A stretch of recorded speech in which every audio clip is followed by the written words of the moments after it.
ಇನ್ನೊಂದು ಎಕ್ಸಾಮ್ ಅಲ್ಲ ಪಾಸ್ ಆಗ್ತಾನೆ ಅಲ್ಲ ಈಗಲೂ ಪಾಸ್ ಆಗ್ತಿದ್ದು ಬೇರೆ ವಿಷಯ. Nitin finally exam entrance test ಮುಗಿಸ್ಕೊಂಡು ಗೈಸ್ ಹೊರಗಡೆ ಹೋಗ್ತಾ ಇದ್ದೀವಿ. Admission confirm. ಮಂಡೇ ಬಂದು ಅಡ್ಮಿಷನ್ ಮಾಡಬೇಕು.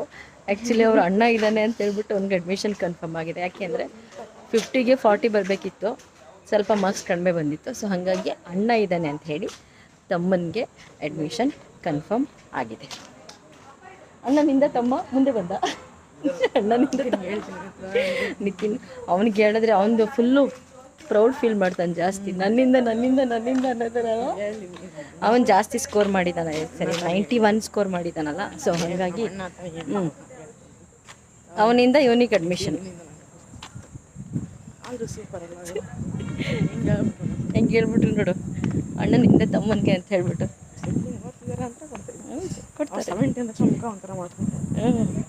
ಆ್ಯಕ್ಚುಲಿ ಅವನದು ICSE ಸಿಲೆಬಸ್, ಹಾಗಾಗಿ ಅವನದು 70 score is equal to 80 to 80.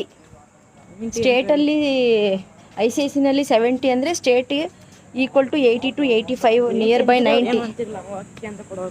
ಸುಮ್ಮನೆ ಸುಳ್ಳೆಲ್ಲ ಹೇಳೋಕ್ಕಾಗಲ್ಲ ಗೈಸ್. ನಾನು ಸುಳ್ಳೆಲ್ಲ ಹೇಳಲ್ಲ, ಸತ್ಯನೇ ಹೇಳೋದು.